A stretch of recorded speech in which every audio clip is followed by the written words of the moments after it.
Insightful podcasts by informative hosts.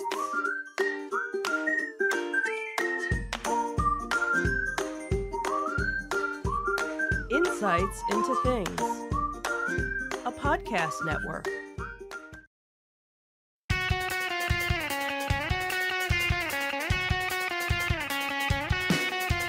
Welcome to Insights into Entertainment, a podcast series taking a deeper look into entertainment and media. Your hosts, Joseph and Michelle Whalen, a husband and wife team of pop culture fanatics, are exploring all things from music and movies to television and fandom. Welcome to that sudden intro to Insights into Entertainment, episode 151, Indy Strikes Back, the Disney Fire Sale. I'm your host, Joseph Whalen, and my rested and relaxed co-host, Michelle Whalen. I don't think I changed that from the last one. I don't think so. I think you kind of left it. Because you were very busy today. I don't think you're rested and relaxed. No, I am not. How you doing today, dear? I am doing well. How are you? Doing okay. So we finally, we had some, I guess, entertainment news that was worthy of talking about. True. Anything else exciting happened since our last podcast? I can't think of anything. I don't even remember. Yeah, well, it was only a few weeks ago. Yeah, it wasn't long. that long ago. No, I don't think anything I really. think things have been kind of tame. Yeah, So they normally are for us. So usually, thankfully. we're not at Comic-Con this week. That's San true. Diego. That, so. Yeah, we didn't go out to San Diego for that. We don't have any conventions coming up anytime soon, do we? No, because the last one, Fan Expo, we actually decided not to go to. Yeah. So I think the next one coming up is, I think there was a ZoloCon fall thing, and then RetroCon is the one that comes in September. So I don't think there's anything in the summer lineup for us. Interesting. That's usually our season too to do. Yeah. But yeah, when a good one comes around, we'll cover it for everyone. Absolutely. So with the writers and actors on strike, box office numbers struggling to rebound after the pandemic, and missteps from streaming costing studios billions, what could Hollywood possibly do to save the day? Maybe have a fire sale. Make some money, or at least that's what Bob Iger's looking to do. But before we see our heroes on the picket lines or unemployment lines, we first saw them on the silver screen in Indiana Jones and the Dial of Destiny. And we've got our thoughts on that and more coming up on this episode of Insights into Entertainment. But first, I'd like to take a moment to invite our listening and viewing audience to subscribe to the podcast. You can find audio versions of this podcast listed as Insights into Entertainment. You can find audio and video versions of all of our podcasts listed as Insights into Things, and we're available anywhere you get a podcast: Google, Stitcher, Podbean, Pandora, wherever. I'd also invite you to write in, give us your feedback, tell us how we're doing, give us suggestions on what you'd like us to cover. You can email us at comments@insightsintothings.com. You can catch us on Twitter at insights_things, or you can find links to all that and more on our official website at www.insightsintothings.com. Are we ready? Sure. Let's do it.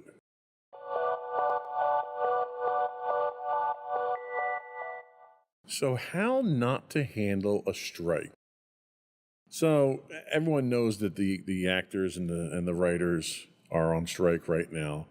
It's kind of hard to miss the talent strikes happening across the entire entertainment industry at the moment. First, the Writers Guild of America went on strike in the name of fair wages and protections against AI encroachment, which I thought was kind of interesting. We didn't think AI was going to be destroying the world soon. through that method. Right. And then just recently, the Screen Actors Guild and the American Federation of Television and Radio Artists, SAG-AFTRA. Boy, that just rolls right off the tongue, doesn't it? Sure does. They joined them shortly afterward on the picket line. So who are they fighting? So they're fighting the Hollywood studios, represented by the Alliance of Motion Picture and television producers. The producers are the bad guys, depending on your point of view, I guess. In most cases, yeah. So what's particularly curious about all this is how the Hollywood studios seemed to invite a strike, and then once they got one, they did everything in their power to inflame it even further. So this spring, it seemed like some Hollywood studios were actively itching for a writer's strike. Speculation about why exactly ran the gamut. Maybe it was to save a little money in the short run on shows the writers of Writers Guild were part of. But more obviously, it might be to secure the least costly compromise on issues like residuals and transparency about viewership. So, as discussions broke down between the two parties and the SAG-AFTRA representatives, we're seeing a majority of their demands rejected despite a nearly unanimous strike vote. A Deadline story quoted unnamed executives detailing a strategy to bleed striking writers until they came crawling back.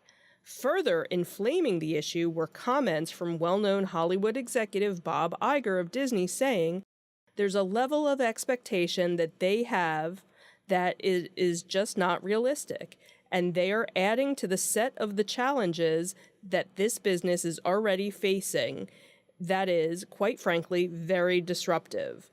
Iger may have succeeded in looking like a cool, calm, and collected voice of the studio, but he actually opened a can of worms that simply egged on the SAG-AFTRA president, Fran Drescher.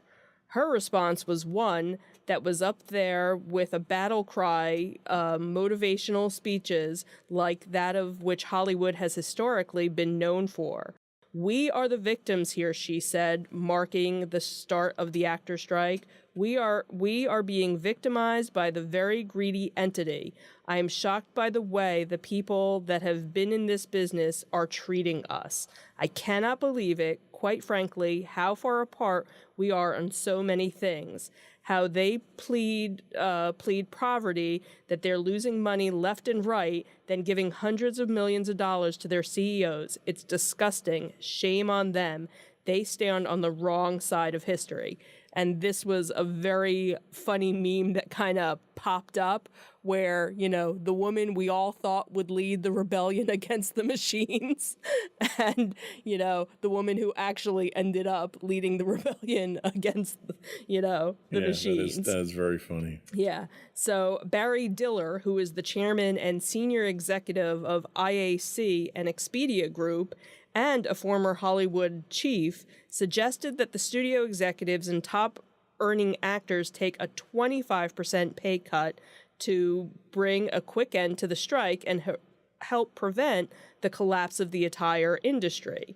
It's worth noting that at this time, the motion picture industry is still struggling to recover its box office numbers, which are nearly half of what they were pre-pandemic. It's also worth noting that in their haste to capitalize on the streaming bandwagon, many companies are in the red. Disney, Peacock, Paramount Plus, HBO Max, Discovery Plus have reportedly lost a combined $18 billion since 2020, which begs the question, can either side in this strike really afford it?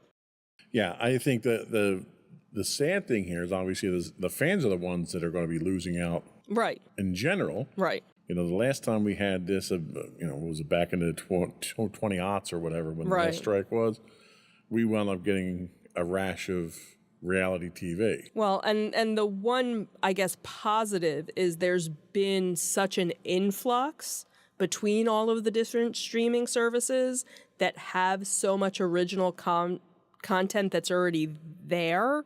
So if nothing were to come back for a little while, there's plenty out there. It's just that you're not going to get anything new. So anything that people are waiting for, like a new season of Stranger Things or new things, that are on regular broadcast television, that's what's going to hurt.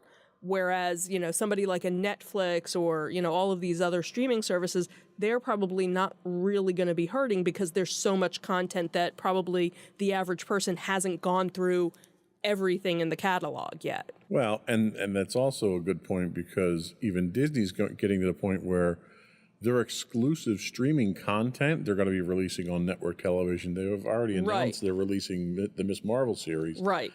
That was never intended to come out on network television. Right, and I think there was something else from HBO that was going to be released on, so that's how they're kind of balancing, okay, well, we have enough on our streaming, but what are we going to do on broadcast? Okay, well, now we'll start doing a little bit of this to make it happen. So, of course, inflaming all this is the wage disparity between executives and the actors and writers who make up the union workforces on strike. So just to put this into perspective, the average pay for top Hollywood executives climbed an average of 53% from 2018 to 2021, up to $28 million annually. And to put that further into perspective, you've got Bob Iger of Disney, who makes $31 million. Of course, he just renegotiated, so he's going to be making $1 million, but his incentives put him back up into the 20s.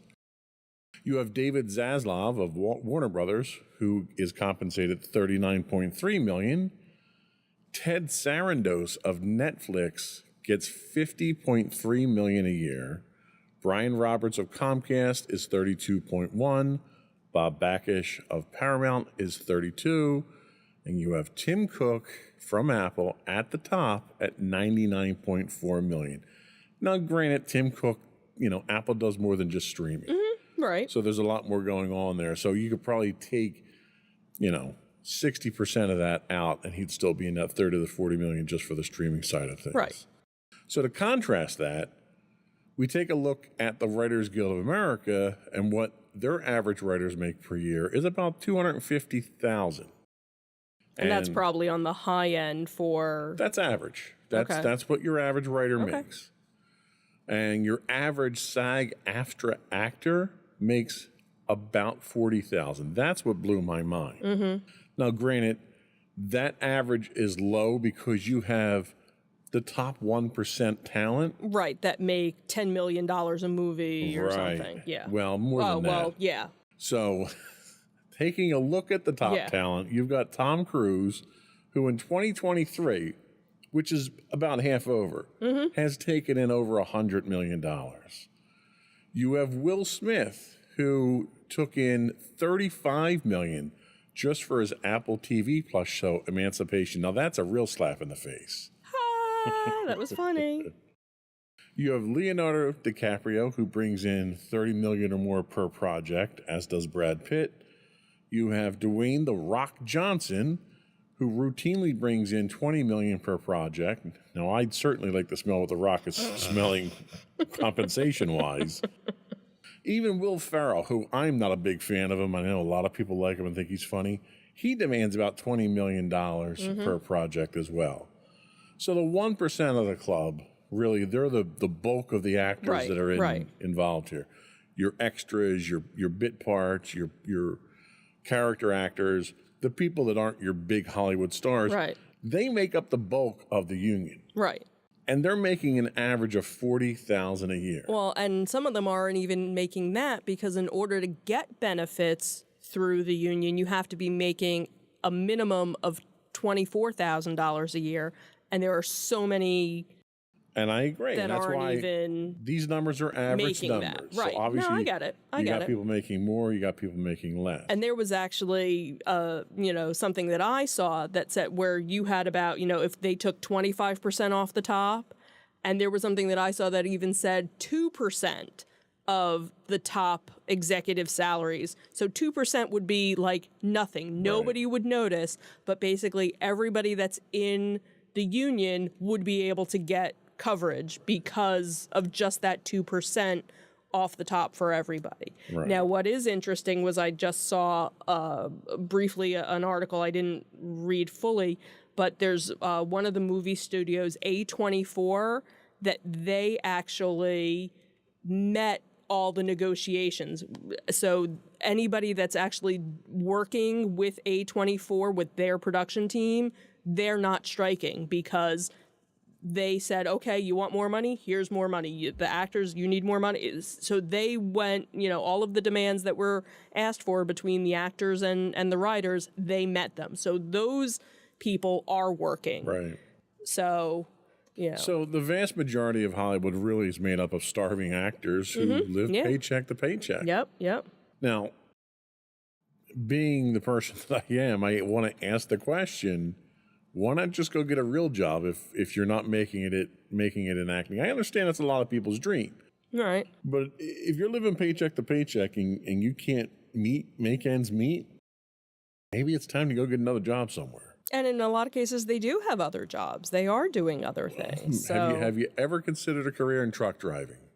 And I don't mean to sound callous about it, but right. If you're not, like, if I wanted to be a doctor and I'm a failed doctor and I can't do it, I'm not going to keep trying to be a doctor. I'm going to go do something else. Right.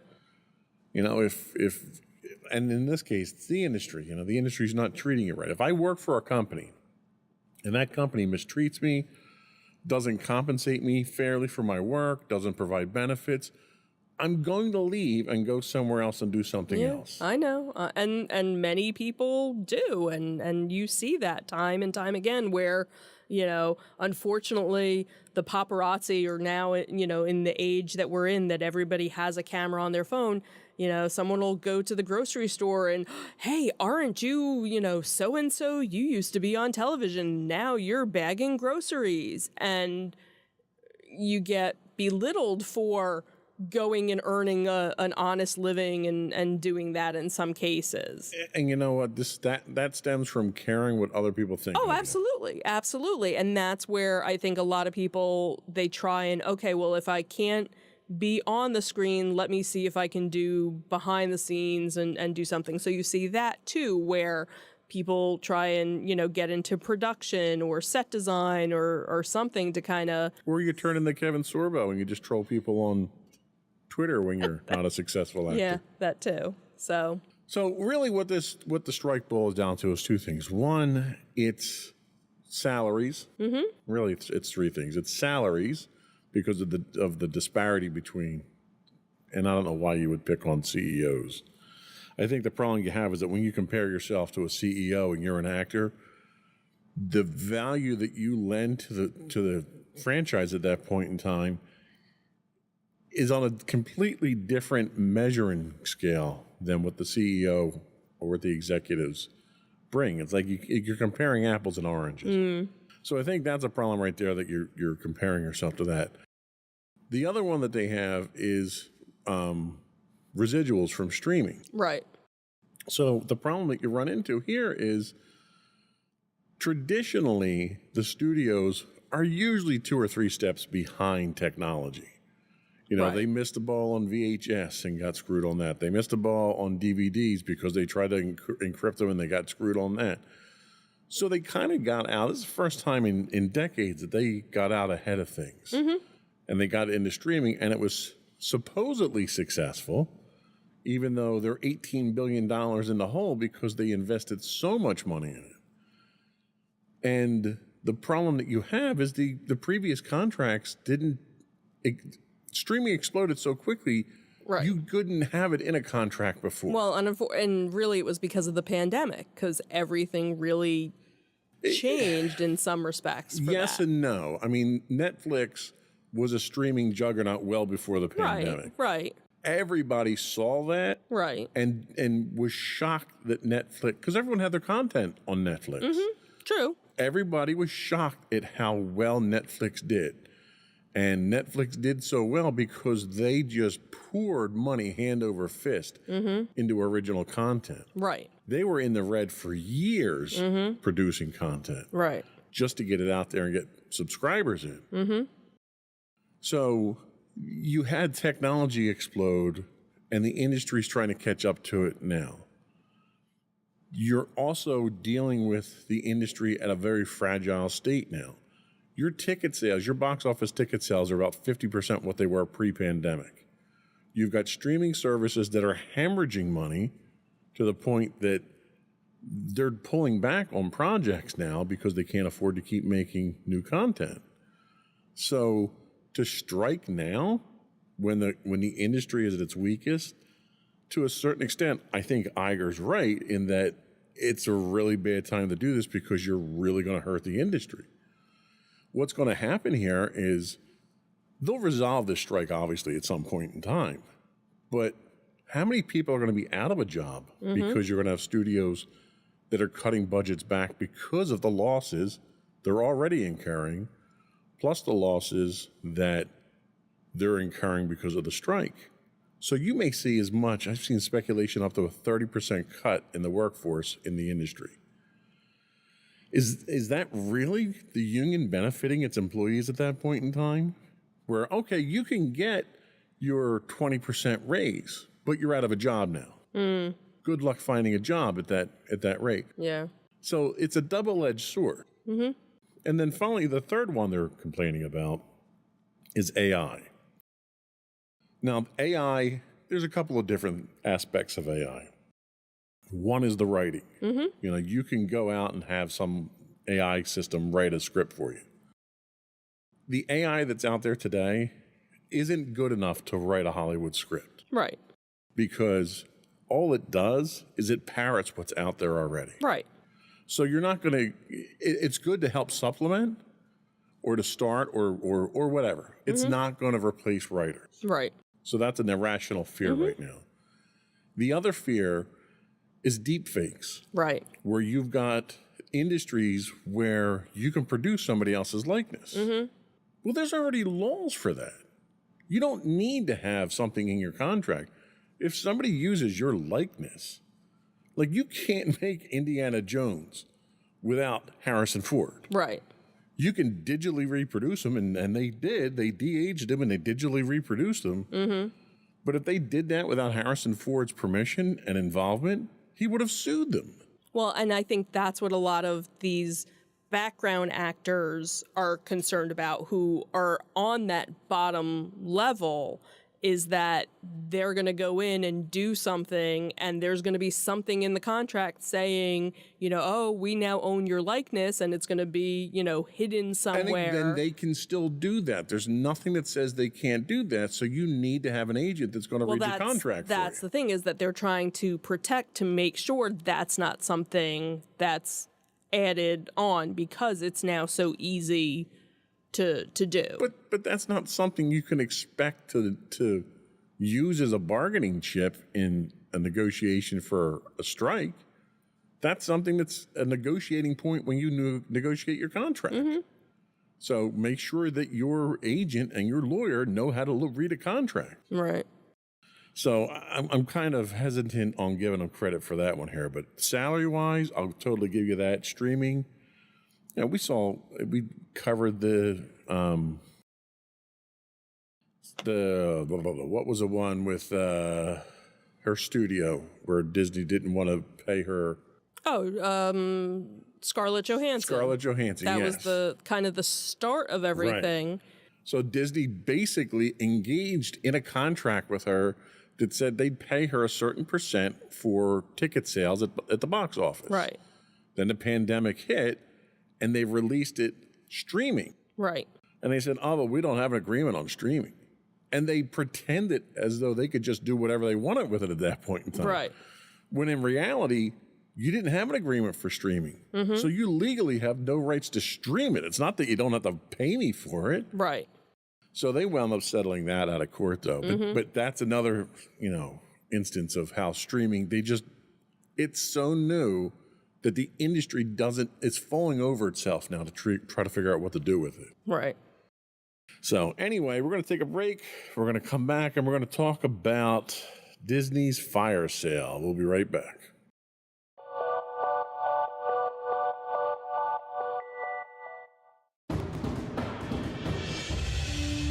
For over 7 years, the Second Sith Empire has been the premier community guild in the online game Star Wars: The Old Republic. With hundreds of friendly and helpful active members, a weekly schedule of nightly events, annual guild meet and greets, and an active community, both on the web and on Discord. The Second Sith Empire is more than your typical gaming group. We're family. Join us on the Starforge server for nightly events such as operations, flashpoints, world boss hunts, Star Wars trivia, guild lottery, and much more. Visit us on the web today at www.thesecondsithempire.com.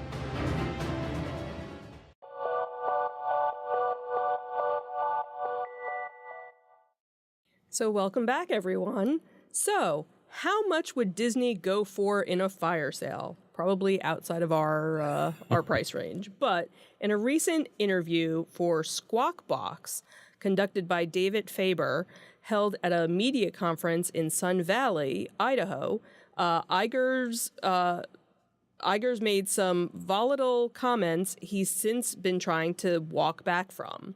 The initial questions revolved around the impact of the writers and the actors' strike, but quickly moved to business matters that may have revealed more information than Iger was originally intended to go public at the time. During the interview, he indicated that ABC and its local stations may not be core to the Walt Disney Company. The interviewer speculated about a possible sale, and Iger said, "We have to be open-minded and objective about the future of those businesses." Bloomberg reports that with cable television on the decline, Iger wants to sell most of Disney's TV assets, mainly ABC, Freeform, and FX. Well, Bob Iger had made it clear that he's looking to sell some of the company's TV and streaming assets. Rumors have been swirling for months in the industry that Disney may even be considering selling the entire company. Disney's streaming services have been losing money and subscribers. Disney lost 4 million subscribers last quarter. Streaming is expected to have hit a total loss of $800 million in the third quarter. According to Bloomberg, Iger wants to completely sell or restructure Disney's TV and streaming business in India, where Disney Plus has had its biggest losses. Disney Plus Hotstar, the region's version of Disney Plus, lost streaming rights to Indian Premier League cricket matches, leading to the service losing 3.8 million subscribers in quarter one and 4.6 million subscribers in quarter two. Despite the recent setbacks, Iger looks to double down on streaming with his plan to hold on to Hulu. Disney will launch a combined app for Hulu and Disney Plus later this year, though Disney will more than likely have to buy Comcast's 33% stake in Hulu in 2024. So experts speculate that selling Disney's TV networks could get them about $8 billion, which could help offset the cost of that last third. Potential buyers would be financial entities like private equity firms. Iger also wants to hang on to ESPN, but is looking for a partner for a sports network. Potential partners include sports companies and Apple. Speaking of Apple, there have been rumors since Iger's return last November that he will sell all of Disney to the tech company. At the time, Iger called these rumors nothing more than speculation, but the sale still seems to be a possibility. Bob Iger isn't known for selling. During his first tenure as Disney CEO, he acquired Pixar, Marvel, and Lucasfilms, which have all proven successful purchases. According to Bloomberg, TV generated 35% of Disney's revenue, about $24.8 billion, prior to the COVID-19 pandemic, and over 50%, $7.5 billion, of its operating income. Contrast that against the massive losses from streaming, and it's a bit of a head-scratcher as to why he'd want to keep the loser and sell the winner. Disney Plus was Iger's baby before he retired the first time around. Launched under his part-time successor, Bob Chapek, it met with initial success despite its surprisingly discounted monthly rate, but quickly started hemorrhaging subscribers, failing to offset the high costs of their premiere productions. It's also worth noting that Iger got his start not just in TV, but in ABC. When the Walt Disney Company acquired ABC in 1995, They acquired Iger, and he worked his way up to the CEO of the entire company over the next decade, finally landing the top spot in 2005 after Michael Eisner was ousted. Iger was CEO until retiring in 2020, but returned to the position in November 2022 after they kicked Bob Chapek back out. So, what do you think? Do you think selling it off piecemeal is worthwhile, or do you think they should sell the entire thing at one time? I don't know. It's kind of interesting. So it kind of reminds me of the documentary that we watched on Marvel and the history of Marvel and how that